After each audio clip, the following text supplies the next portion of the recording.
back in time now, a man who never really got the recognition in Europe that he probably would have deserved.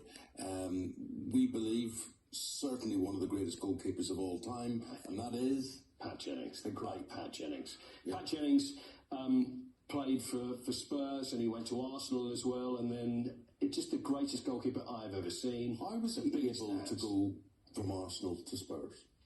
Well, the other way, he went from Spurs to Arsenal. How was he able to do that, bearing in mind the rivalry? You know what, it's a very bizarre thing, because back in '77, Pat was at his peak, and Keith Birkinshaw came in, the Spurs manager, and he had a choice, and he's thinking, now, what do? I've got Barry Daines, who's this young goalkeeper, and he decided that Pat Jennings wasn't the future for the club, which was unbelievable, and Pat was let go. He was let go by Spurs. And then he went on to have how many good years at Arsenal? Oh, it was plenty of years, played 200-300 games. But the weird thing is that Pat did not want to go, and he didn't want to go, and he ended up talking to Ipswich. He spoke to Aston Villa, and in the end, Arsenal came in. He said, "Well, I'll go there." But the greatest goalkeeper I've ever seen. He's got a statue then. It's at Newry Town Hall, and it's unveiled at 11:45 this morning.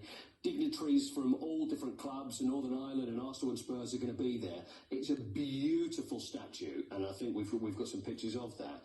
Whether we're going to do that now, I'll show you. Let's see the statue, and they've got his hands cemented into the base of the statue as well. Now here you have hands. It's big. This is a big statue, yeah. So that's it was big hands. They were big hands as well. And Pat was known for these one-handed saves and things he did. That was because of Gaelic football, because of the Gaelic game. It was actually the size of his. Although he had big hands, the ball, it was like a juggler. The ball would rest down, and it was the way he would hold it and caress the ball.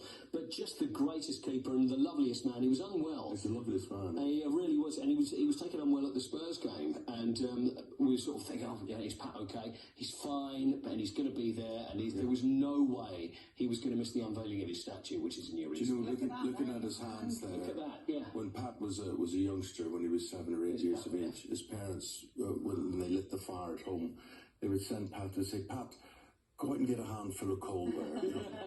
Yeah. So they'd fix it up. Great guy. You'd shake his hand, it would completely envelop your whole arm. He's a fantastic man. We wish him well. Sounds like faith. Paul, see you again at 20.